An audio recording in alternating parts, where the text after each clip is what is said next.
This video is very special to me and it's very important to me. And I want to leave aside trucking for a minute because I'm always talking about trucking and non-domiciles. Today, I am talking to you as a DACA recipient.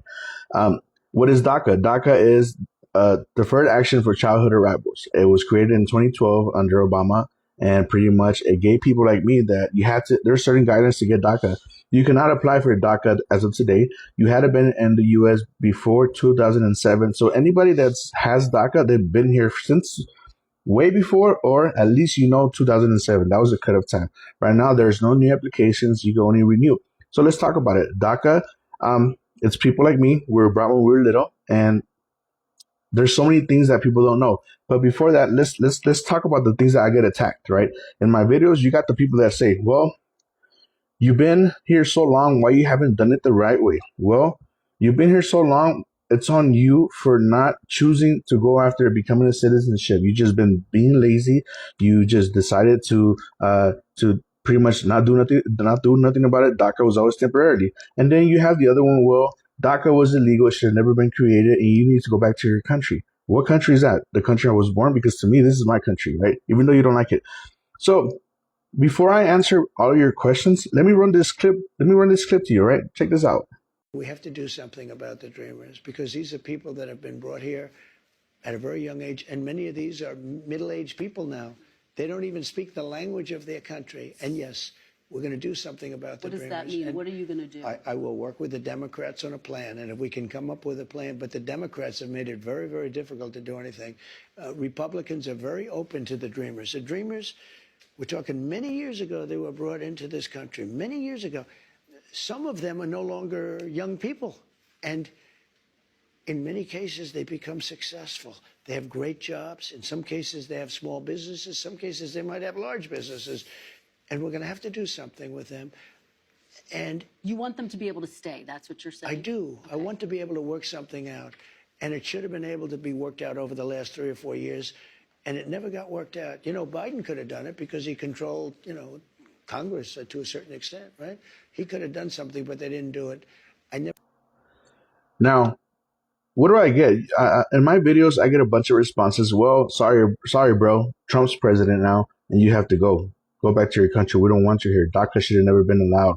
DACA was always unconstitutional. DACA, Obama did it wrong, and he screwed you over. Your parents screwed you over. At the end of the day, bro, I would never blame my parents because my parents did the best what they could to give me the life that I have, and I'm very grateful for that. With that being said, you're watching your own president. You're watching your own president pretty much say, hey, they know that we're out here, and they know that we've been screwed over. He said it in his video. Democrats could have done it, but they didn't do it. Because at the end of the day, they use DACA as a little they use it as a negotiations. They only bring up DACA when it's pretty much midterms or an election season, because they know that my family, obviously, I can't vote. So before you say, oh, DACA, we can't vote. We're not citizens. We're not fully illegal, but we have legal presence. So they only bring us up when it's election time because they want my family, they want my cousins, they want my uncles to vote. They want to vote for whoever's trying to benefit because they do it because they love me, right? They're like, hey, you know what? I want George to become a citizen. I'm going to vote for this president. I'm going to vote for this mayor. Not mayors, but you know what I mean, right? Congressman. Or at the end of the day, they bring us up when there's a midterm, and then when it's over, they just put us back in the filing cabinet. So if you're hearing Trump saying, hey, DACA, they know. I'm in no way here defending Democrats or attacking Republicans. Politicians are politicians. That's why I always say in my videos, left versus right, dude. At the end of the day, they're politicians and they're living over there in their mansions. But people like me, we've been screwed over. Now, what is my country? I'm proud to be Mexican. I'm from Mexico. I'm proud to be Mexican. But this is my country. I could tell you the Pledge of Allegiance of the United States. And then I've always said this. It's like being the foster child that doesn't get adopted. It's like I'm living in a subscription plan where I'm paying every 2 years, and I'll keep paying. I'm not complaining about that. I'll keep paying that money. We get fingerprinted. They take my fingerprints every year and a half because my work permit is for every 2 years, and then we have to go get a report and we have to get a background check. So, how am I a threat to the country? I don't know. But at the end of the day, right now, we're living in a political game. Immigration is such a big thing, and there's so much hate. And at the end of the day, it's they tell me America first. I'm not against America, man. I'm not your enemy. And I just don't understand when people tell us, go back to your country. This is my country, man. This is my country, and the fact that your president is acknowledging us that we're here, that he knows that we got here when we were little. So for the people that keep saying, "Hey, you waited so long to do it, and why didn't you do it the right way?" What's the right way? There's a program that was created, and I applied for it. It was supposed to be temporary, but obviously it's been so long. Now, what is the pathway for DACA? You could marry a U.S. citizen. In my case, I got married to, I said it a lot. I got married to my high school sweetheart. I met her when she was 15. At 15 years old, are you going to ask your girlfriend, hey, what's up? Obviously, I didn't know I was going to marry her, right? But are you going to ask her, hey, what's your legal status? You don't do that. And the other one is you could do an employment sponsorship. But for employment, I've always been self-employed. Employment sponsorship, it was just a whole different thing. It's a whole different process. And the one that I'm going for is through my daughter. When my daughter turns 21, she would petition me, and I will be a resident. And after 5 years, I'll become a citizen. Now, people tell me go back to my country. I went in August. I literally went for 2 weeks. No, I went for a week, and I walked right back in. I came in. It's called advanced parole. You can look it up. I'm not lying. Advanced parole is you go, gave him my Mexican passport, gave him my advanced parole approval, all my paperwork. They stamped my passport. They said, welcome home. They told me, welcome home. And you know what's the shittiest part? When I went to Mexico, the lady over there, I'm speaking in English over there. And they're looking at me like, fuck, they gave me the worst of the faces. And I feel like, damn, they don't want me here or there. And she's like, what part of the U.S. are you from? And I told her, oh, in Spanish, I told her, what gave it away? She says, oh, you have an American accent. Ain't that a bitch? I have an American accent. I didn't even know I had an American accent. But I'm like, damn, tell them that.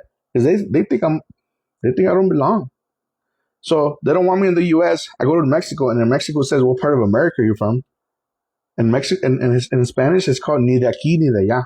It's not, you're not from here or over there. So we're like, damn, what's our home now? It's like, damn, we're fucking foster kids. And at the end of the day, man, DACA has provided so much for me, and it's like Trump said in that video, right? Some of us become small business owner. I'm self-employed. I own my own business, and I'm a homeowner. I pay my taxes. I don't get no food stamps because I don't need them, and I don't take advantage of the system. Now, is there bad apples? Like I've been saying, there's bad apples everywhere. But do you guys have to realize that right now the news is only pretty much pushing a certain narrative that's making all immigrants saying that, hey, they're taking advantage of the system. They're doing this, they're doing that. It's far from the truth, man. It's far from the truth. I'm speaking to you as a DACA recipient that I'm just waiting for my turn, man. I'm waiting for my turn to become an American. And the day that comes, dude, damn, just thinking about it, the day that comes, it'll make me so happy. It'll make me so happy. And all we got to do is just wait and hope. These politicians just play with us. These politicians play with our emotions, and they just use us as they make money off us, and then they did a bunch of shit. And at the end of the day, I'll keep paying that fee. I'm not complaining about paying the fee. I'll keep showing up to my appointment and getting fingerprinted. That's not the problem. The problem is that they only bring us up when there's elections or there's some type of fucking midterms because they want our families to vote. Now, before you ask, yes, my brothers are born here, but when we did the math, when my brother were to petition me, it was just going to take too long, and my daughter was the closest. So we're going to go for that route. But you guys, America first. I'm not against it. I'm not saying I'm against America. I'm just waiting my turn.